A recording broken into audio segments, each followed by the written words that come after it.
Hey folks, Brad Semp here, the busyness doctor and host of the Busyness TV show on busyness.com. I'd like to welcome you to a very special baseball playoff edition of the show.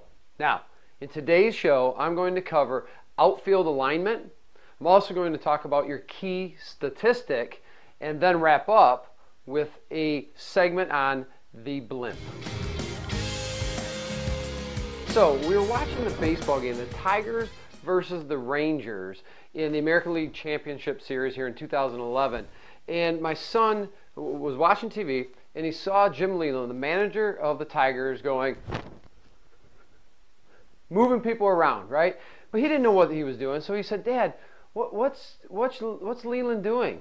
I said, "Owen, here's the deal with the managers. They're moving people. They're actually positioning. It's called defensive alignment. They're positioning the infielders and the outfielders for each batter." And he was like, "Really? So how far do they move?" And I said, "Sometimes maybe just a fraction of a step. Other times they'll shift them from one side of second base to the other." So it absolutely depends on how they're aligning it to the batter, and it's based on how that batter bats. Now, so I was thinking about that from a perspective of you and your busyness and the action that you take in your day.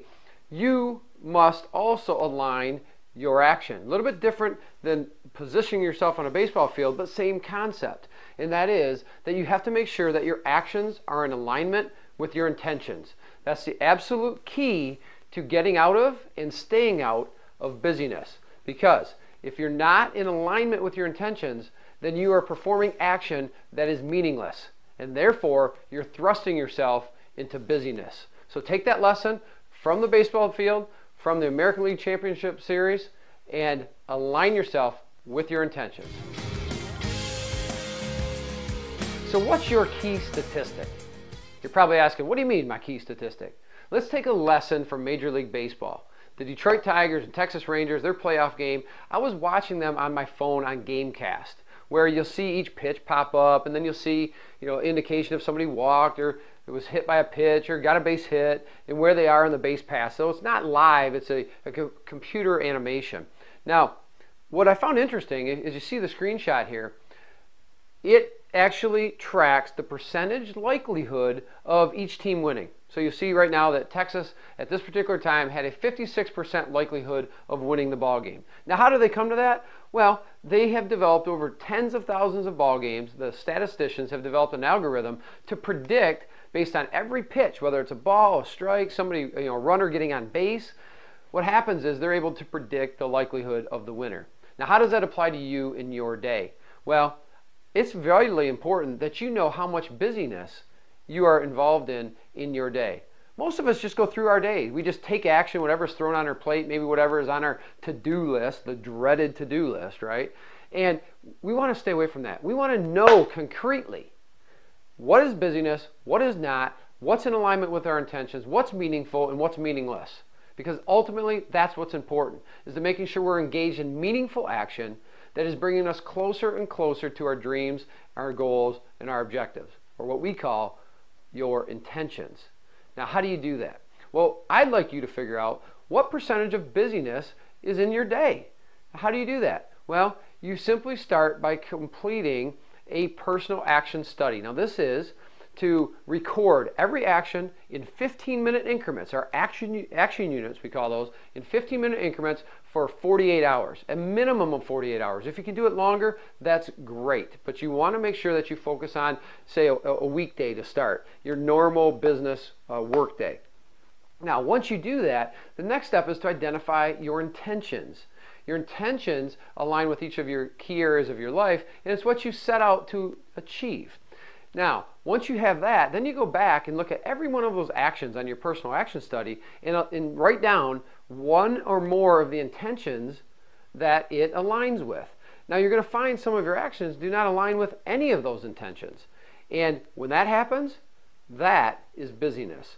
And so then you can simply calculate the percentage of time spent on busyness, on actions that do not align with your intentions, as opposed to those that do. So there's your key statistic when it comes to busyness. And if you'd like some assistance with that, register for your free busyness survival kit at busyness.com, or make sure that you jump in on the Busyness to Business webinar. It's our Y2I program. You're going to want to take a look at that webinar where we get into just that and looking at your busyness statistic. What does the Goodyear Blimp have to do with your level of productivity? Well, it comes to what I call zoom thinking, and that is your ability to think on two different planes, vertically and horizontally. Now, I'm going to talk today about vertical, the vertical thinking plane, and that is your ability to see things at the 30,000 foot view, like you're up in the Goodyear Blimp, looking down on Comerica Park, watching the Tigers and the Texas Rangers in their playoff game. Or you're going to zoom in down low and you're going to sit right in the stands at field level watching the game. Now think about that. When you're up in that blimp, you can look at things like, how complete the field is. When you're down on the field, you can actually watch the action to see where the ball's going, who hit it, who caught it, what other folks in the stands are doing, that you can't see that level of minutia, that level of detail when you're thousands of feet in the air in the blimp. Right? Now that's the same thing with you and being able to design your actions for the day. You have to be able to take a step back, understand what your intentions are, and understand what actions are going to take you to those intentions. And then you have to, during the day, zoom down, zoom in, and take those actions. That's the importance of zoom thinking. So think about that from the Goodyear Blimp perspective as you design the actions in your day.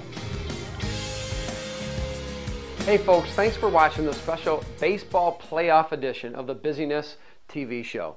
So I'd like to welcome you back next Thursday and every Thursday thereafter for new episodes. And I'd also like to remind you that you can access your free Busyness Survival Kit at busyness.com. It's absolutely free to register and gain access to that, to create your Busyness member account. And I'd also like to remind you to engage with us over at facebook.com/Busyness TV. With that, I'm Dr. Brad Semp. Thanks for watching, and I look forward to seeing you back here next week. Go Tigers!